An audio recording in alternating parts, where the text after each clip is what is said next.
Hey, I'm Kev Kim. Welcome back to Ride 3. We haven't quite completed level 5 there. The last time out in the stream we did the night crawler, which is all night races. And then we did the first half of the World Endurance. But in the next stream we'll be doing the second half of the World Endurance and we'll be beginning level 6. So, this is a special issue at the end of level 4, the Honda CBR History and Evolution. Every great invention starts with a dream of overcoming the limits and conventions around us. It is that dream which over 20 years ago brought Honda to create the first CBR, Fireblade. Ever since the 900RR model, the CBR series has come to signify uncompromised performance and agility. These are the pillars upon which its worldwide success has grown, as well as a tribute to the idea of weightlessness expressed by the Golden Wing logo. These bikes still today remain a technological challenge which have redefined the rules of the game, creations which followed the power of dreams and brought supersport bikes into a new dimension. So we've got 7 events. Conspicuous lack of stars at the end, but lots at the beginning. As at the end of all this, we could win a 2017 CBR 1000R Fireblade SP2.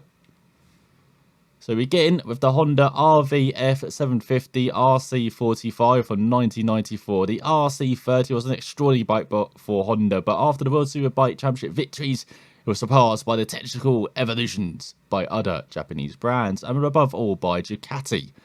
In 1994, Honda's response to the RVF 750 RC45 arrived, and within 3 years, Honda won the World Superbike Championship with John Kosinski. Oh, that's right, it's a lot of stars. Let's go to the Northwest 200. So for the streams for the Endurance Championship, I've actually had it at extreme, 120%, which is not good enough even for the extreme events. But for this issue, we'll bring it back down to a normal level of 90%. So we are into the mid-90s as we get underway for 3 laps here. Yeah, just forget to accelerate. What the hell? God, they all brake very hard there in front. Don't you brake that hard? As demonstrated. Easy around the outside up to second. So we're battling Jacob. And here's Yamaha, it looks like.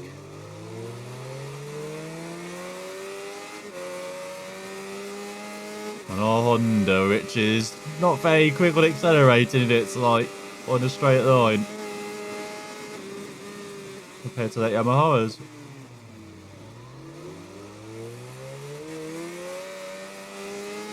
So that's someone hitting us behind, or was that us scraping the pavement? And it's like this is going to be a very tough race to win then. Because look at that Honda pull away, or Yamaha pull away from our Honda. Over a second behind. Then looks like we've got a Lone Ranger we're battling. I don't see anyone behind us, or hear anyone. So we're just struggling in a straight line. Feels like we need to get over 160 at least. There we go, we've hit 160. Now we need to climb towards 165, but it's not working. Come on.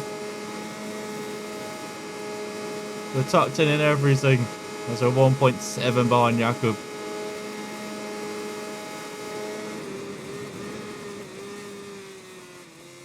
And we're going to have to attack every braking zone, every corner.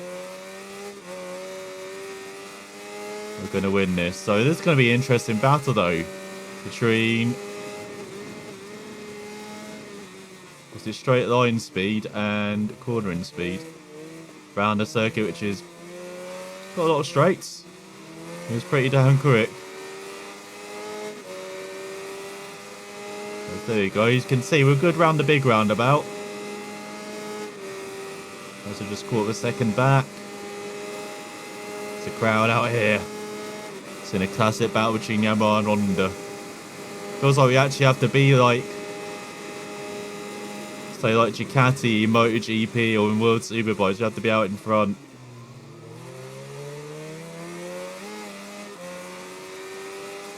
Can't be behind like a Suzuki or a Yamaha.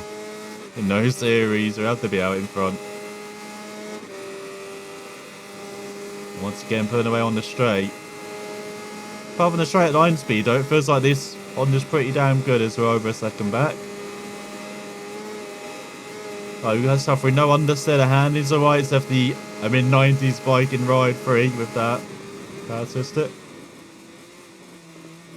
That's all. We dive it down the inside. Very cautious into there, the Yamaha. We'll see if they immediately pull back by. Oh, it's all over the pavement on the right-hand side. Back through. And yeah, the brakes are incredibly good. You can lose lots of rear brake, not just the front. So go easy around the outside.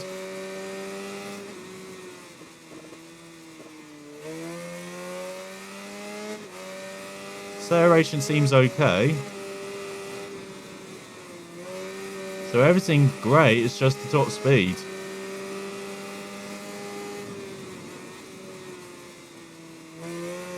Going to these tricky corners with lots of undulation. Got to be very careful where to brake and how hard to brake into those corners. You've got to brake a bit earlier. But then you want to brake too hard because otherwise you're snatching it and you're going down. Oh god. Just about got into the corner. It's good that the cones pop up right at the end as well, so there's no real braking reference into that corner. I guess the lampposts. We haven't quite figured it out yet. As we go for the final corner. Just 2 more laps of this. Not a stressful race at all. As we're 1.7 up.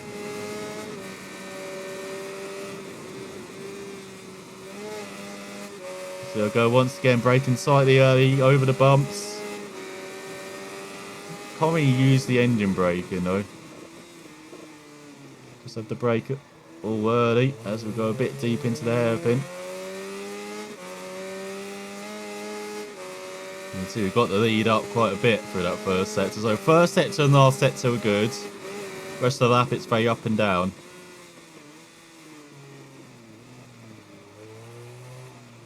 So we got the mini roundabout all wrong. We definitely prefer the big roundabout. I don't hear them behind. I don't hear Jakob behind us. So we're into the massively flat out section. Have an almost 4-second lead. This could actually be a breeze. I thought it might be trouble here. The lack of straight line speed. But if we attack the corners well enough, keep it nice and smooth, it should be fine. There's lots of dids there. What does that mean, dids? As we are enjoying this beautiful scenery as well. At the Northwest 200. It is a wonderful circuit. Going out into the country and then back into the settlements. Got wind farms on the right hand side, isn't it? It's like.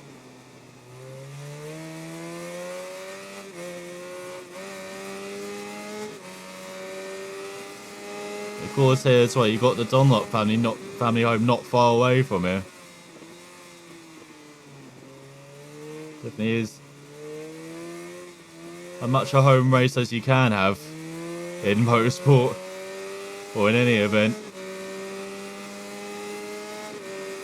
5.2 seconds up on our previous lap. 3.2 the gap, so we haven't lost too much. We're not giving them a tow either. That might help us, actually. I feel like with the tow as well, it's giving them a bit of an advantage.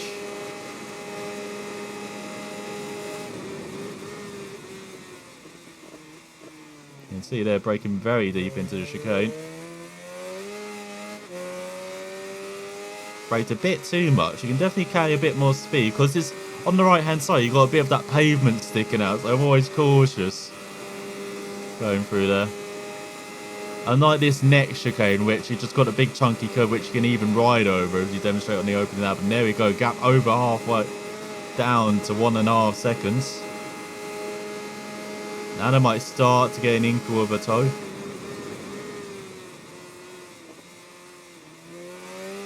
The man will really attack that chicane. Look at that, virtually taking it in second gear rather than first.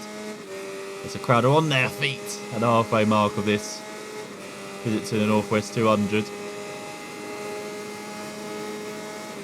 But now we survived the difficult bits, we're going into the section which we're pretty decent at.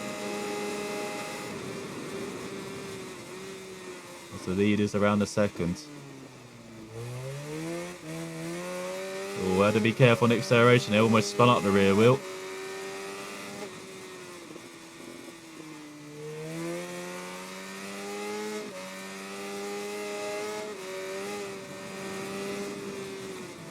Don't even brake for that section, just like this, going over all these ridges. Definitely brake for the left hand. It's a bit tighter than you expect, especially with all the bumps as well. The bike getting airborne, you pushing the bike wide. So now that's a bit of why you have to brake slightly earlier into that.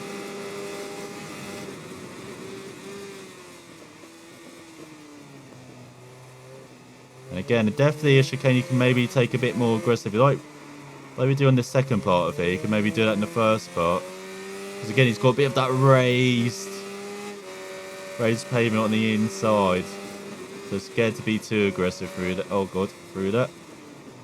That's what the fuck was that? Good going, man. Oh, that's not a chance of victory gone.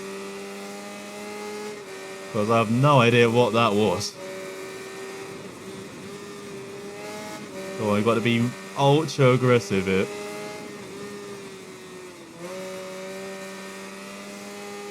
Got to get in that toe. Even if it's for a couple of tenths, a couple of meters on the bet straight. There's a yo. Hello, Jacob. No, he's not got the full leathers on either.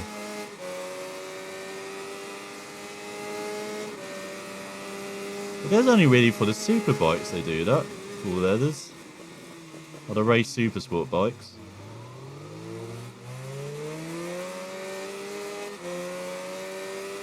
Yeah, for these sports bikes, or production-based bikes, you know, or super bikes, no, just get the casual clothes out as we're less than a second back. But then we are out through this corner. I don't think they are.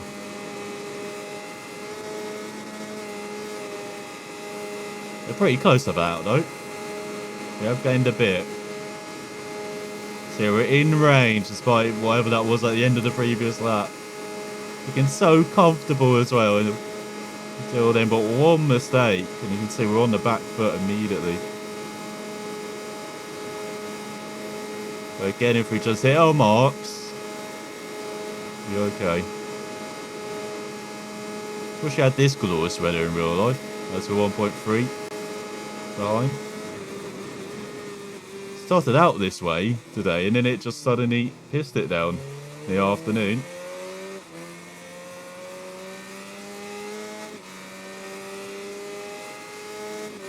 Thankfully you don't have this in Ride 3.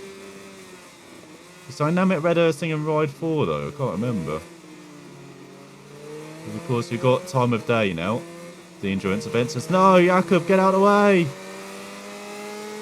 Great, checking us. He's getting attacked out on this final lap. Because that would be pretty cool. It was. I guess in one change at a time. We do time of day and then maybe for Ride 5 we're bringing the Dynamic Redder.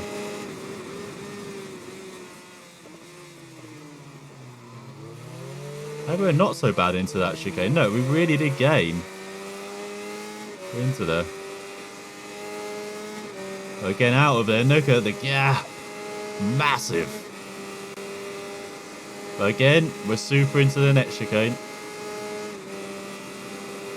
That's a second back. With half a lap to go. I'll say half a lap, it's more like a third. Oh, look at that. It's like he's oh no! It's like he's standing still, but we've got a bit of a wheelie on the exit. There goes all of our drive out the corner. I know, back round the outside. It's the Yamaha. The classic Yamaha Honda Duel here.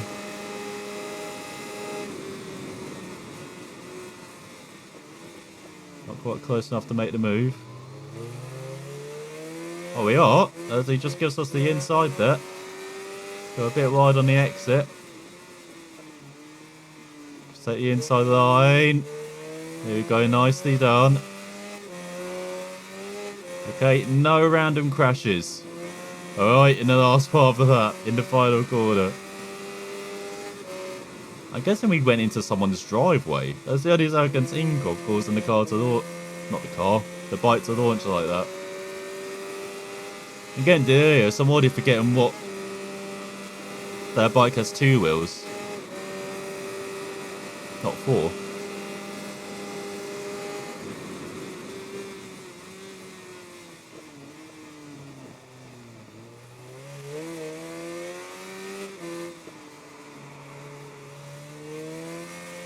There you go, nice and tidy. Just 1 corner to go. Well, what a challenge this has been. Been an interesting challenge as well. As oh no, we're too close, too close. There we go. Now get hold of the power towards the start-finish line. As cornering speed wins out against power. Oh, he did it again. Oh, the start-finish line. Don't celebrate, man. Causing yourself concussions. Let's give us those hard-earned 9 stars. They did the fastest as well, done by a couple of seconds. So Yamaha less than a second behind us in 40 seconds. So the next Honda. Otano, what the hell? The fundamental evolutionary step for the RC45 was the addition of the PGM-FI, Programmated Fuel Injection System, and the 749cc 4-cylinder V engine, developed a power of 119 horsepower and a torque of 75 newton meters at 10,000 RPM, reaching a top speed of 258 kilometers per hour, which will test around the full Brands Hatch circuit. So here we go then, middle of the 3rd row it looks like. Out of 4. It's a decent start, but the Kawasaki a bit better than us alongside us. As we go into Paddock Hill Bend. Unfortunately, everyone runs ride, and we just take the lead. Or not. Oh, the Suzuki cut us off. Breaking very deep was the Suzuki. As we've got another 3-lap event, thankfully a bit shorter than the Northwest 200 is Brands Hatch. As we've got Jakob on our tail once again. Everyone is Yamaha.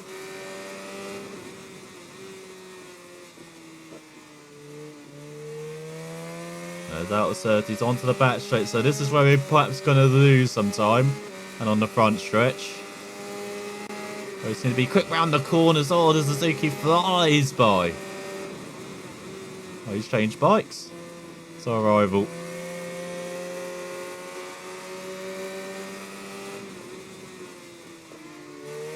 It's all wide, wide, wide.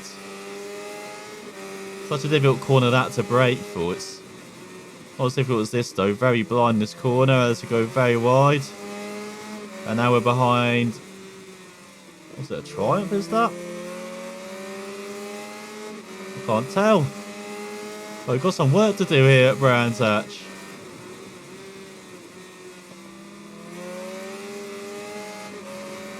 As we power up to 2nd. Hey, we're used to chasing down, Jakob. He's less than a 2nd in front.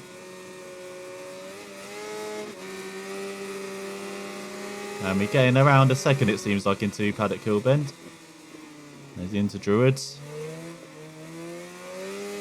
Once again, he's run a bit wide. And it's back by into Graham Hill. Bend. And so we're back to a 1/4 second up, then into 30s. Uphill. Very difficult to judge as well. We've got a bit of a stray before Hawthorne. Oh, he flies by again on his Suzuki. We're flying by on the inside. He's going to cut back. Oh, he will cut back. Once again down the inside, too wide. It's the right hander.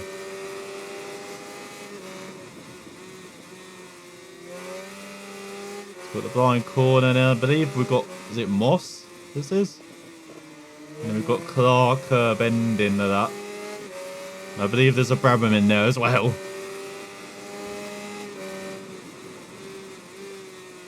So lots of world champions.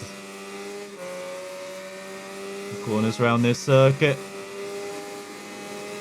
Another Ukuma champion as well at the end of this final lap. So once again, good battle. Ryako Bears once again. Paddock Hill Bend is a bit of a joke. Does he break into Druids? But with the lead, we can just manipulate things to our advantage. Now we're a bit wide for Graham Hill Bend. I liking this bike as much round here, where we've got someone who's considerably quicker than us on the straights. But with not as big advantage in the corners, maybe.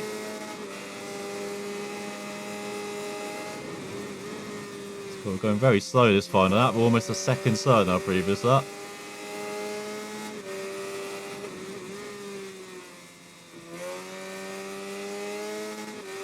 Plus, we're not as good round brands as it seems like the Northwest 200 somehow. That's all very wide. Go on the power, go, go.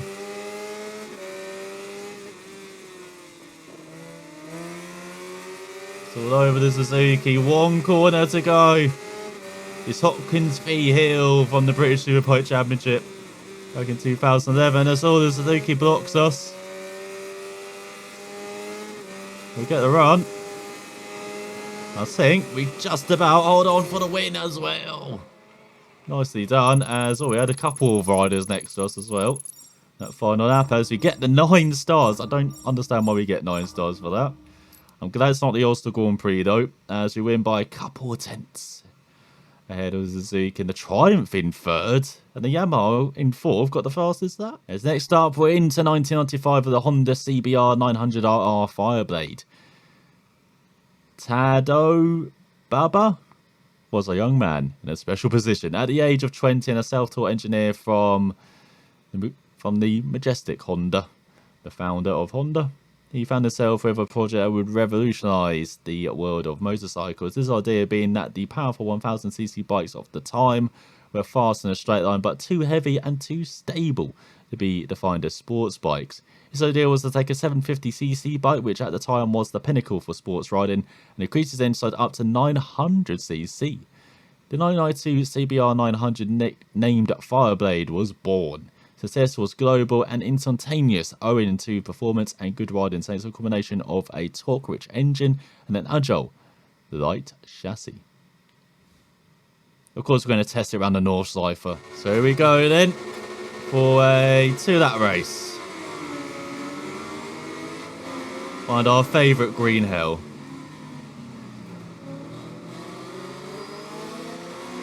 Let's get out of the way, Kawasaki. We've got races to win. Oh, 2 Kawasaki's. 3 Kawasaki's in a row. What is this, World Superbikes? So we're a bit wide there, but we're up to 4th. Oh, this bike already feels a bit more manoeuvrable than the previous Honda. Certainly feels a bit more sporty. We're diving down the inside. We've got the bimotor in front. Now we've got the bimotor in the wing mirrors. As the 6 lengths ahead are Barbera. Thankfully not Hector.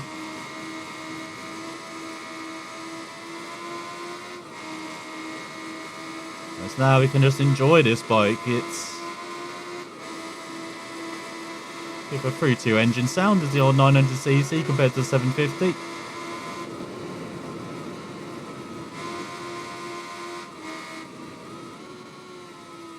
Oh, braked in way too deep. Just enjoying the gravel trap. Just testing it on all surfaces, this bike. Like, it's good on the tarmac, but how good is it on gravel though? That's what we really got to ask ourselves.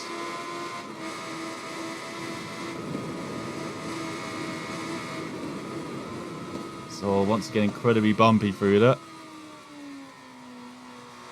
Once again, we've got the downshifting wrong. Should stay in third, not second.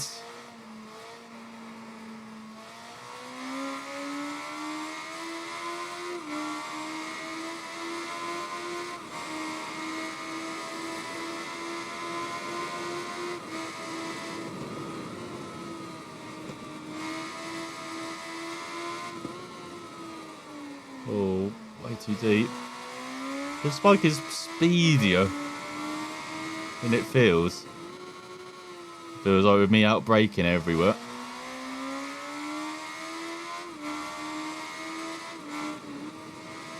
So the hand in needs a step above the 94 bike. Power as well. Acceleration. I'm hoping top speed as well. We'll find out soon. Overall, another mid-90s bike, which is a pleasure to ride. We'll see if it shows in that times as well. Oh my god, where are you going, bike? Okay, we still can't engine brake. That's good to know. If we can nail our braking points, we can find out about the braking soon. I think it's as good. We somehow have a 2.7 lead. 2.7 second lead. Yeah, not very good at getting into corners, maybe, this bike. Very good out of them. Not getting in so far has been a bit of a difficulty. Look at it, easy round the corners though, great traction. That's massive acceleration.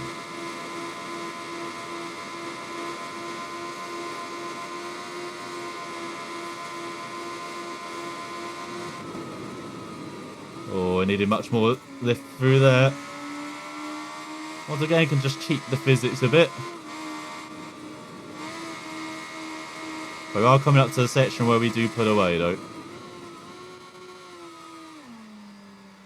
Yeah, it's always caught up to us behind. Up the air them.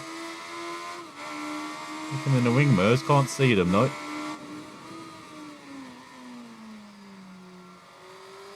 Let's go into the carousel.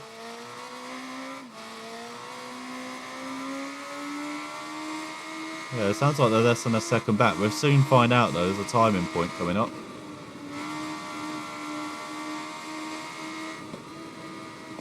Oh, they're 2 seconds back. So here we go, now we're into our favourite part. Where they go a bit ragged. We go a bit ragged, but less so.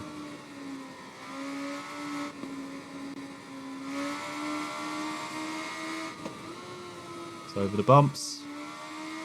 It's good we did a road race at the beginning there. It teaches us how to kind of handle the bumps through that.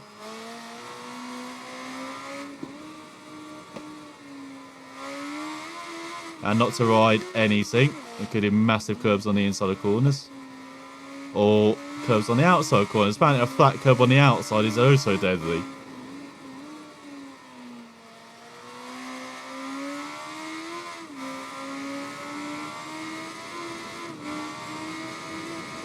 God, there's only 2 that's round, not 3. Oh god, wide, wide, wide, wide, wide. Once again, just testing it in the gravel. Definitely sticks to the surface in the gravel. Great potential being an off-road bike as well. Extra 4 seconds in the lead.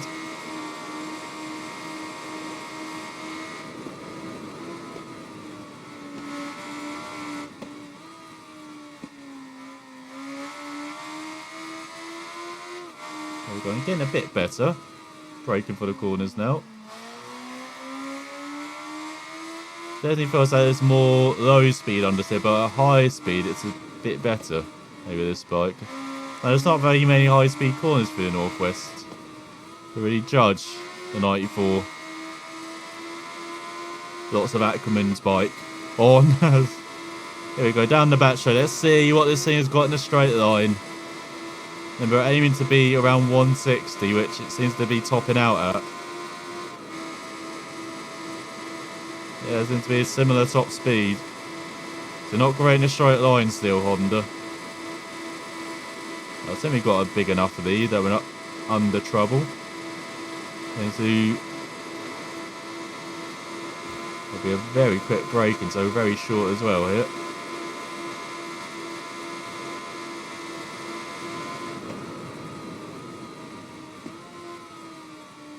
Into the right.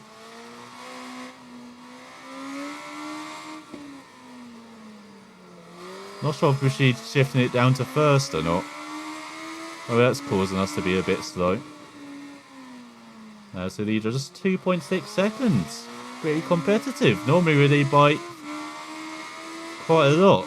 And the other opening of that, but we can't afford to make a mistake. Just like the Northwest 200 or Brands Hatch, you really can't afford to make a mistake.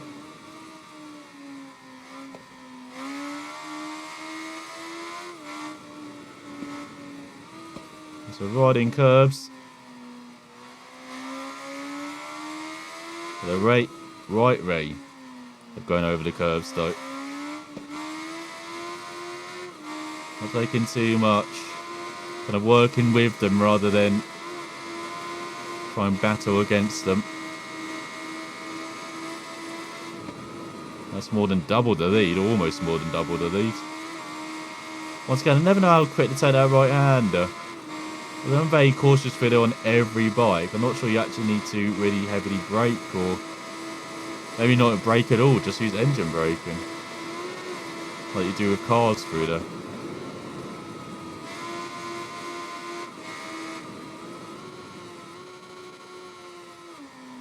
Oh, we definitely need to use first gear more. That seems to be the key to get past that low speed. Understood. Use a bit more engine brake, and we can use a bit more of that than the other bike.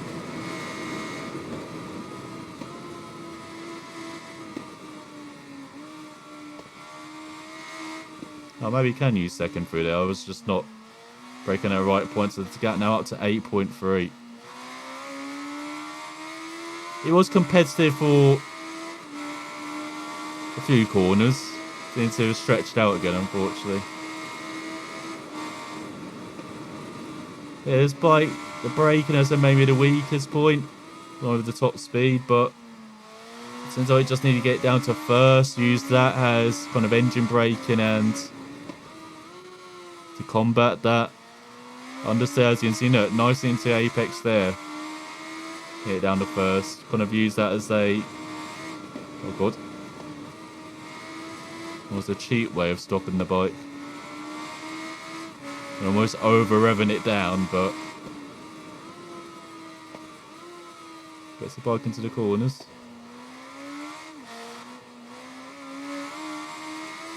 But you can't stay in first long. And it's like, seems like you do need to shift up to second almost immediately.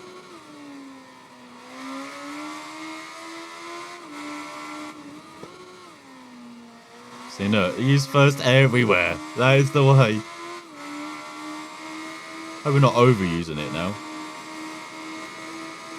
Although it seems like abuse using that tactic on this bike.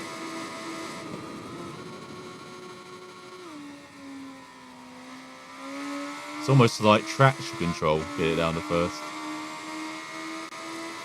It's the lead up to 9 seconds. On the way into corners. It does help, kind of like limit the revs, I'm guessing. That's why it's so effective.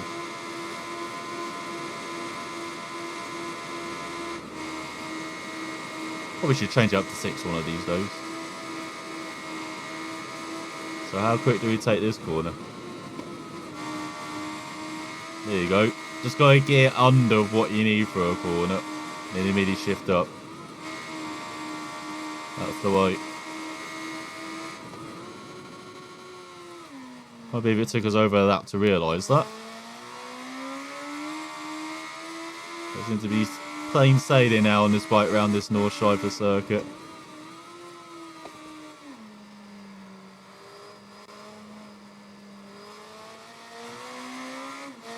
As it normally is around the North Schleifer. With our opponent's deficiencies on going around quite a few of these corners, especially in the section coming up.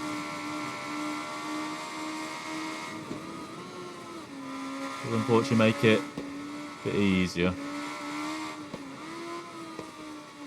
That's the gap. Oh, down to 8.8. The comeback is on for the Barbera behind.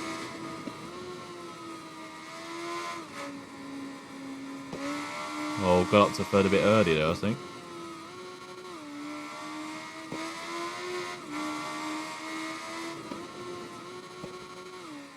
See, the only time I can't run wide through that corner now is shifting down to first. Oh, Yogin's. Oh my god. Yeah, you're not allowed to ride that curve for some reason. They've got that totally wrong, it feels like. The kind of hit section there.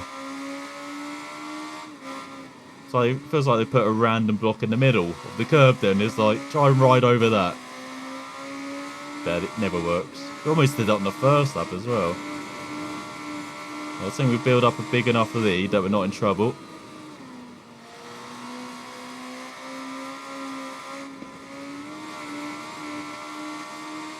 Yeah, so just got a couple of twisty corners that go in a long straight. Lead 6.5, yeah. Definitely have built up. Now we can afford to make mistakes. Maybe one more in the back pocket we can use. And I don't think we want to do it round here. The big straight coming up.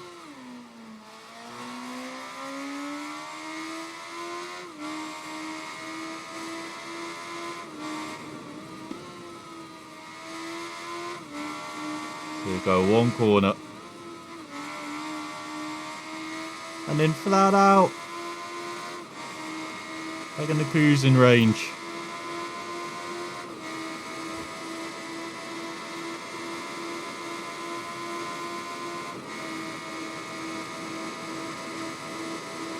Let's get to enjoy the tents on the right hand side. Got the petrol station stuff now as well, yeah.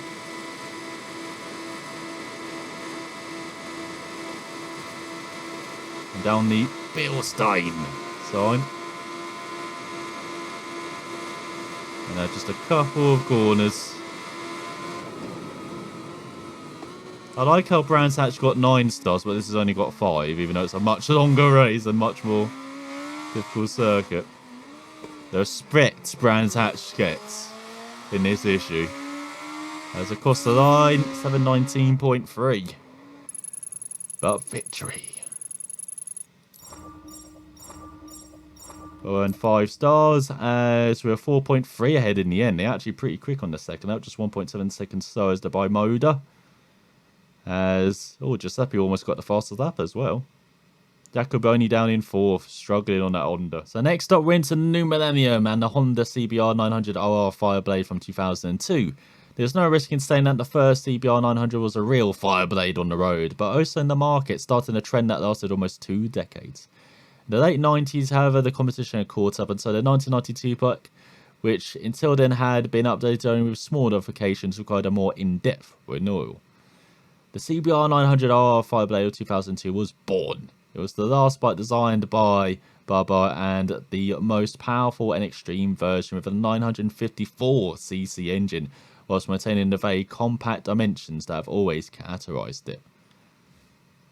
Great, Macau, time attack, 230.6. See you in 10 years when I finally complete it. So here we go then, we have got to beat a 230.6. In an early 2000s, but I think this is just part of the era, like mid 2000s, not a fan of. Early 2000s, just part of that kind of 90s, late 80s era that we like riding in ride free for this type of bike. So let's see what we can do. So I like trying to gold these special issues as well, so I have no idea how long this is going to take. We're going to It might be here all night. I'll say it might be years until you see me again. Hope it won't be. At least we don't have all the lights and stuff to distract us.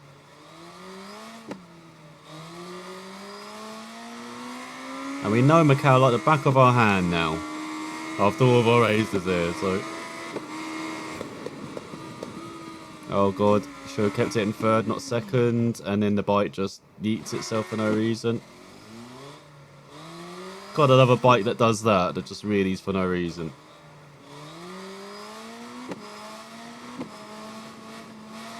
Oh great, it's rubbish on acceleration, that's great.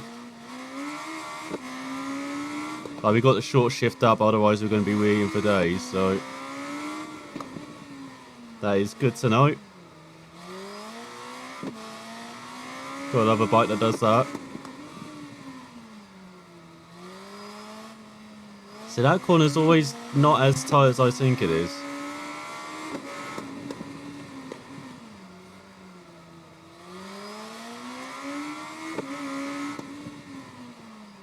What the hell? And I always forget the bikes don't brake into that right-hander. You can't push that right-hander. For some reason, the bikes don't brake for it. It's very weird, that right-hander. Almost felt like the bike was collapsed on the rear wheel there. That was a bit of a weird sensation.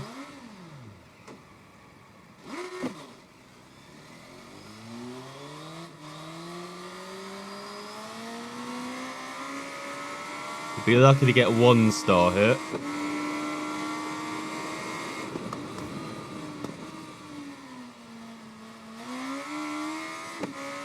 Oh, the bike's got that understeer though. Again, we've got powerful engines, but don't quite have the chassis to catch up, like modern bikes. So you have to be pretty patient to get on the power, but we are going to get... Oh, we almost got 2 stars, despite falling twice. We've got a good chance there to get this 230 then. It'd be only 3.5 seconds off. I know you can't see the times. With 2 falls. I mean, so doing good pace-wise. So this could be to that. If we just keep it upright, this could be to that. I'm already up by 3/10.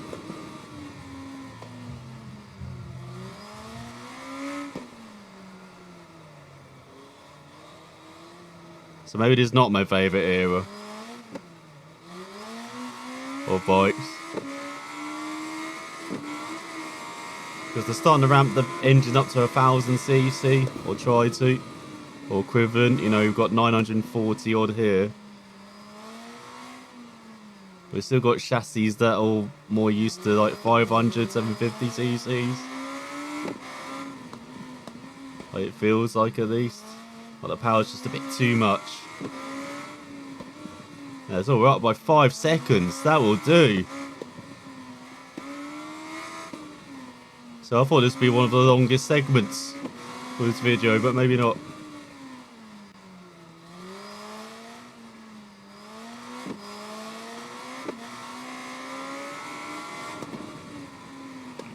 Now we just got to get braking right into this right-hander. Okay, brake early. Because you're going uphill as well. There's a bit of a rise there on the apex too, which can really take the bike away. Which might explain why it just carries on when you're braking there.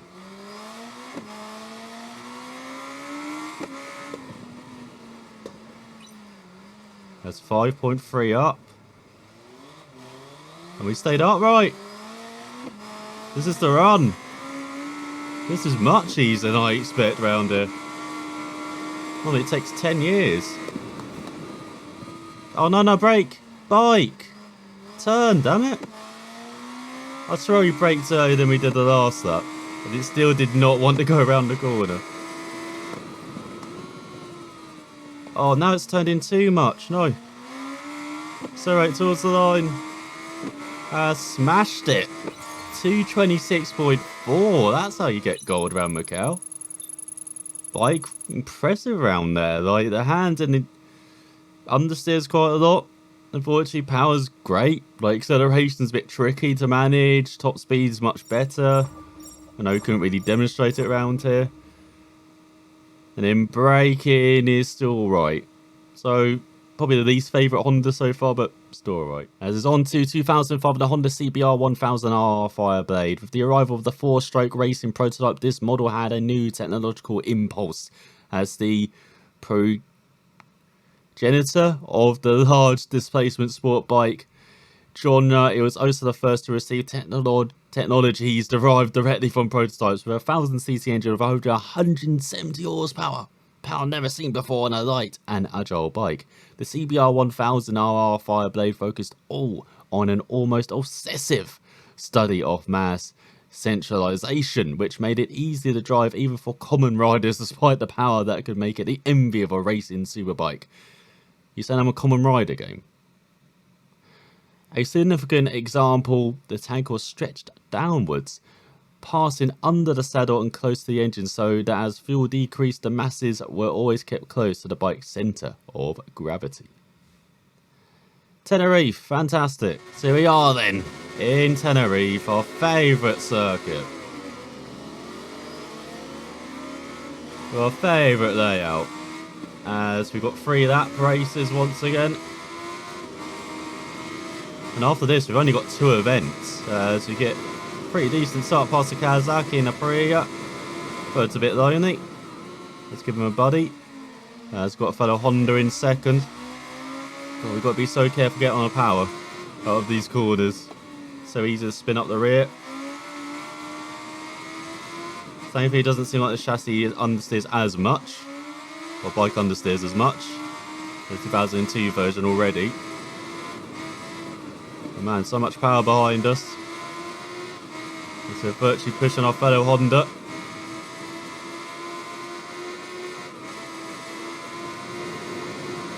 Up into second. Could take the lead here actually. Oh, we're so good through that section. The reverse. The other way is all neck and neck for the lead. Oh, wide, wide, wide, wide. So let Emanuele take the lead 3 tenths in front of us.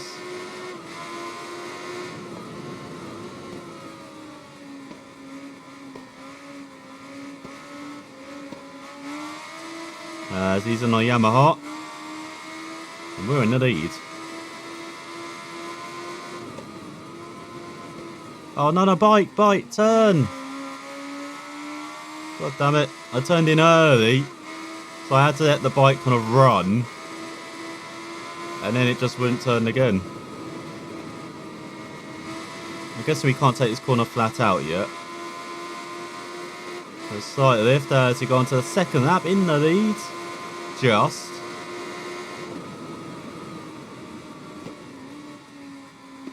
Just 2 tenths in the lead. So Emanuele all over us. Brakes are surprisingly good on this bike. Normally the brakes kind of suffer slightly as well with the increased, oh my god, engine power and everything. As we run tightly wide. Get off the freaking dirt again.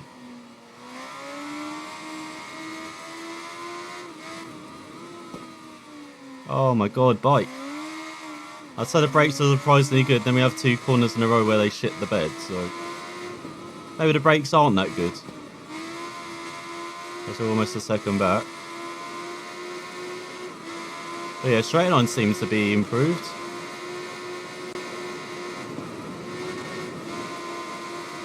It's going to cruise by.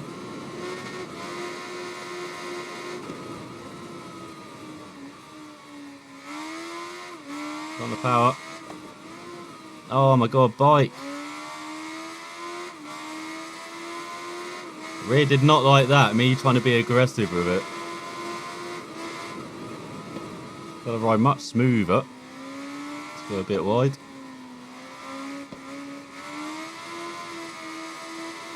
Once again, got to be so smooth with that power. 1000cc.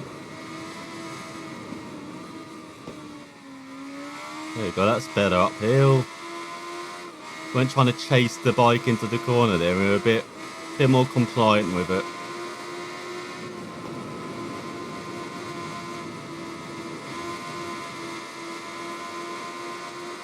Let's head on to the final lap here, leading by around a second or half a second. Around a second. Yeah, this bike kind of surprised me. It's actually decent for a mid-thousands bike in Ride 3. As braking is generally good, like we can use quite a lot of rear brake actually. Stop the bike. Acceleration's good. Top speed seems better than the 90s bikes. Oh my god, turn. Bike's not generally understeering, there still is a bit, but nowhere near as bad. So it's the 2002 early 90s bike, or the first no bike we rode.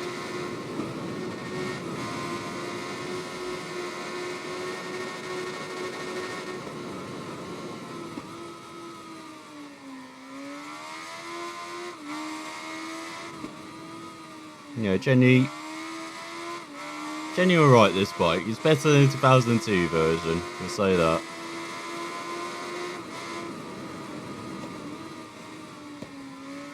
Yeah, it's up the hill for the final time. It's amazing we lead by 10... What? How do we lead by 10 seconds? They must have hit the cliff then. Like, literally hit the cliff. It's the only thing I can think of to be 10 seconds in the lead. As we go through the final corner.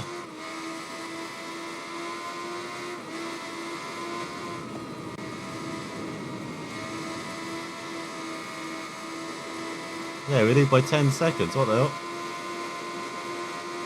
Look at that, we're confidently into the 160s, approaching 170. Before we take the gold.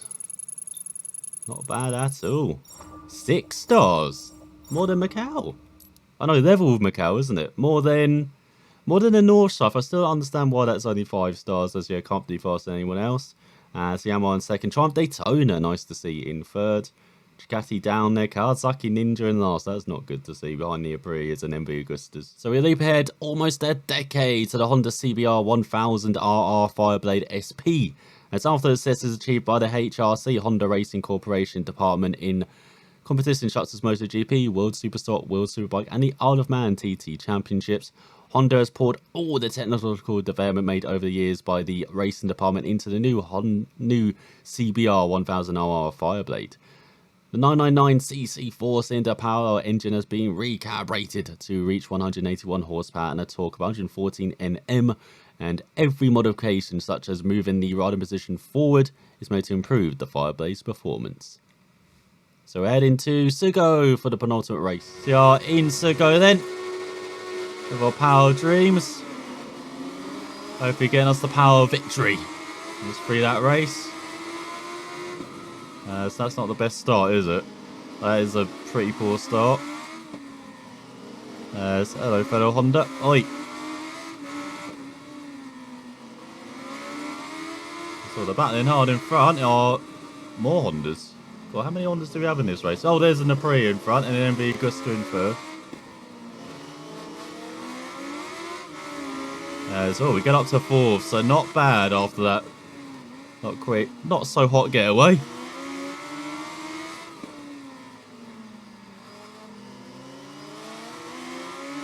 Now let's see what this 2014 Fireblade's got behind it. Let's see how good this is in a straight line. Seems to be improving with each decade. And hey, it can keep up now. That's pretty nice.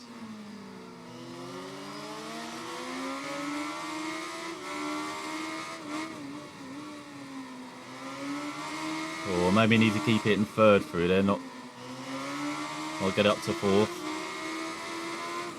So there we go, past Barbera. And now on the back of the Kawasaki. Oh no. Call at the wrong point.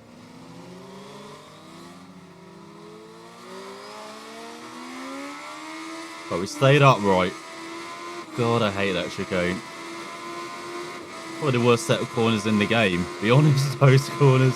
Worse than anything Macau has. That chicane.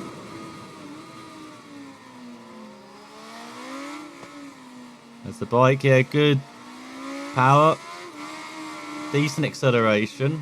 Doesn't seem to have, doesn't actually seem to be as good compared to our opponents as it was in the 90s. Oh, the brakes are terrible though.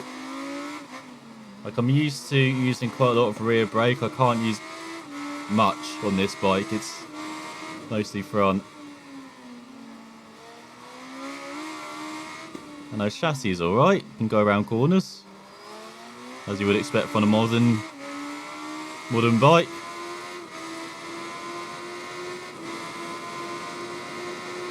So yeah, better than the 2000s bike this is. Yeah, just not liking the brakes though. There's no Kawasaki. Especially as you run abysmally wide the next corner. It's all half a second behind Diego.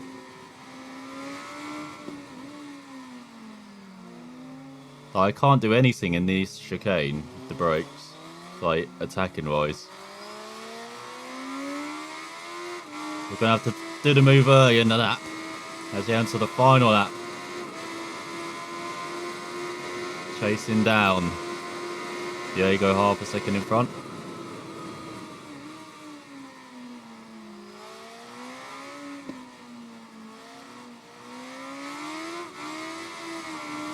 You can see that it does get squirrely on the power. You apply too much, but it's manageable. There's hello. Just let them know we're there.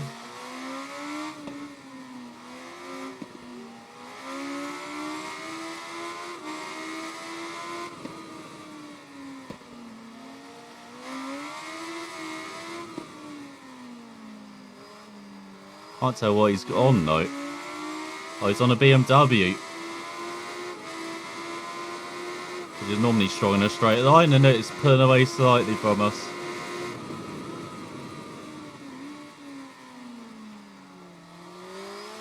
So we've got 3 different manufacturers in the top 3, and it seems the last 3 have pulled away from everyone else.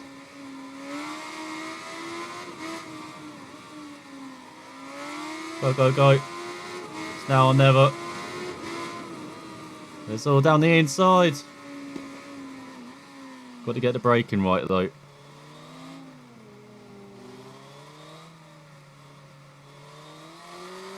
Seems like we've done it. It's about the final chicane. We take victory. And that was the hardest challenge so far in this issue. That was so difficult.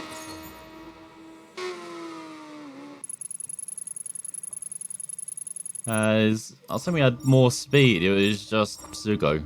Just difficult for me to go around, as yeah, we did. 710, the BMW, Kawasaki, Envy, Augusta, and Aprilia. And look at that, 5 different manufacturers in the top 5. So finally, we're up to the modern day. The 2017 Honda CBR 1000RR Fireblade SP2. With the 2017 model came the greatest injection of new features in recent years. The new CBR 1000RR Fireblade is a compact bike which returns to the original model's philosophy, but also introduces the state-of-the-art electronics to manage the suspension setup and the ABS and traction control devices. The 2017 model also marks the 25th anniversary of the birth of the Fireblade and the glorious history of this model, which has reached its 14th incarnation. And we're going to be celebrating around the Okayama International Circuit. So we're going to do, look at that Digidash. Oh my god, look at the rev lights. Pretty swish. As once again we've got a poor start as I get past Ducati. All the way up to 4. Oh, what are you two doing in front? Let's get ahead of Honda. Bit wide. Oh, hello. Oh, I'm liking this bike already much better than 2014, but look at this power! We've got straight line speed now. Braking's much better, so it's liking me using the rear brake actually. Of course I can't use too much, but I can actually use some now. A reasonable amount. So once again, just one more bite to go. And it's a Diego once again. He wants wants revenge for Sugo as he's on a fellow Honda now, it looks like. So gone very wide in front. Maybe he doesn't. He just wants to give us the win. Oh, he doesn't. No, he's fighting back. Oh. Wide. In this final corner, I never know how quick to take in this game, because in iRacing you don't have that curb on the outside. You can just go over that curb. Your four-wheel vehicles, but on these two wheels, to be a bit more careful. Just like into that first corner, which we kind of outbraked ourselves for.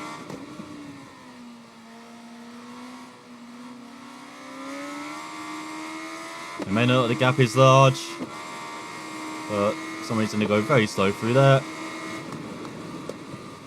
There's a great opportunity to dive down the inside, once again a bit wide.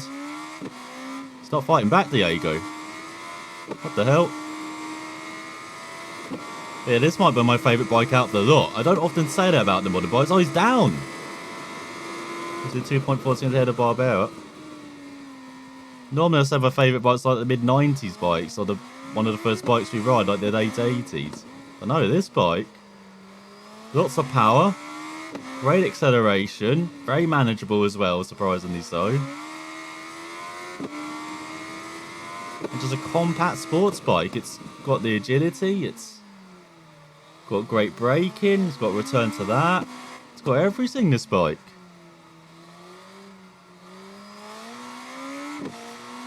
It's got nice ring mirrors. I'm amazed by the Digidash. It's incredible. Well, that's probably in my top 5 Digidashes of all time. Especially in Ride 3. Probably top 5 that. As we go into the final lap. So yeah, loving this bike. Does everything I want it to, as we're 4 seconds ahead of Barbera. I'm having a victory lap here, so we're going to get all the stars as well. This didn't actually take that long to record, actually. I'm surprised. I thought it'd take me much longer to do lots of these races. Sugo was the worst one. That took me like 20 attempts. But apart from that, mostly one like this. Or 2 attempts. Not bad at all. I think we're actually getting okay at the game. I think that's an indication that it's not taking me as long now. Oh, I'm just liking the R bikes. Like, they can feel a bit floaty, but they're incredibly grippy. And just like this bike, just do what you want. I noticed like the back end got out there on the braking, but it's all under control. As we're 6 seconds out of Barbera now. Enjoying this victory lap. And yeah, just loving all these bikes. Loving the Honda CBR. The old Fireblade. And we've only got one special issue left after this, which is a bit of a shame, as I always enjoy exploring all of these bikes, the history and evolution during time, and what they've contributed to the bike industry as well, with learning about that. And yeah, riding a Honda in Japan. Great fun. Only 3 stars for that, but you've got Honda passion now.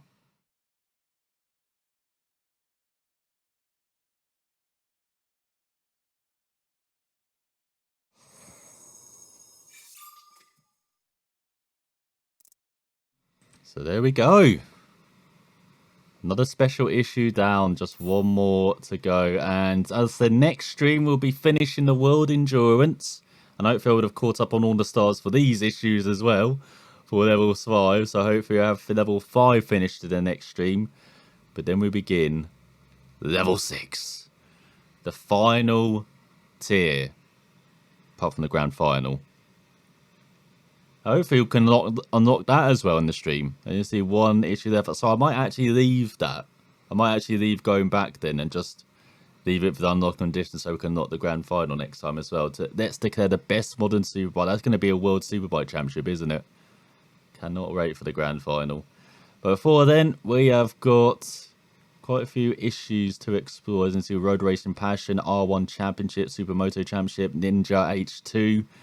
So we've got a Kawasaki special kind of issue as well. Italians do better, World Moto Tour, a Racing World, and everyone on the track. And then we've got a special issue as well, which is the Ducati Panigale history in Evolution. So we've got some great issues to look forward to at level 6, but first we've got some endurance races to look forward to as well next time. So hope you enjoyed learning about Honda CBR as much as I did and riding it, especially that last Honda CBR. That 2017 Fireblade was great. So thanks for watching, and I will see you next time.